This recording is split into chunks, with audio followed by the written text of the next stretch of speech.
ವಸುದೇವಸುತಂ ದೇವಂ ಕಂಸ ಚಾಣೂರಮರ್ದನಂ ದೇವಕೀ ಪರಮಾನಂದಂ ಕೃಷ್ಣಂ ವಂದೇ ಜಗದ್ಗುರು. ಎಲ್ಲರಿಗೂ ಶ್ರೀಕೃಷ್ಣ ಜನ್ಮಾಷ್ಟಮಿಯ ಶುಭಾಶಯಗಳು. ಇವತ್ತಿನ ದಿವಸ ಕೃಷ್ಣ ಜನ್ಮಾಷ್ಟಮಿಯ ವಿಶೇಷತೆಯನ್ನ ತಿಳಿಯೋಣ. ಮಥುರಾ ನಗರದಲ್ಲಿ ಕಂಸನೆಂಬ ರಾಜನಿರುತ್ತಾನೆ.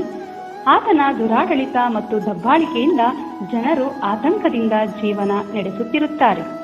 ಕಂಸನಿಗೆ ದೇವಕಿ ಎಂಬ ತಂಗಿ ಇದ್ದು ಆಕೆಯನ್ನು ವಸುದೇವನೆಂಬ ರಾಜನೊಂದಿಗೆ ವಿವಾಹ ಮಾಡಿಕೊಡುತ್ತಾನೆ. ನಂತರ ಕಂಸ ತನ್ನ ತಂಗಿಯನ್ನು ವಸುದೇವನ ಮನೆಗೆ ಕಳಿಸುವಾಗ ಆಕಾಶದಲ್ಲಿ ಅಶರೀರವಾಣಿಯೊಂದು ಕಂಸನಿಗೆ ದೇವಕಿ ಗರ್ಭದಲ್ಲಿ ಜನಿಸುವ 8ನೇ ಪುತ್ರದಿಂದ ನಿನ್ನ ಅಂತ್ಯವಾಗುತ್ತದೆ ಎಂದು ನುಡಿಯುತ್ತದೆ. ಇದರಿಂದ ರೋಷಗೊಂಡ ಕಂಸ ದೇವಕಿಯನ್ನು ಕೊಲ್ಲಲು ಮುಂದಾಗುತ್ತಾನೆ. ಆಗ ವಸುದೇವ ಅಡ್ಡ ಬಂದು ದೇವಕಿಯ ಗರ್ಭದಲ್ಲಿ ಜನಿಸುವ ಎಲ್ಲ ಮಕ್ಕಳನ್ನು ನಿನಗೆ ಒಪ್ಪಿಸುತ್ತೇನೆ ಎಂದಾಗ ಅವರಿಬ್ಬರನ್ನು ಸೆರೆಮನೆಯಲ್ಲಿ ಬಂಧಿಸಿಡುತ್ತಾನೆ.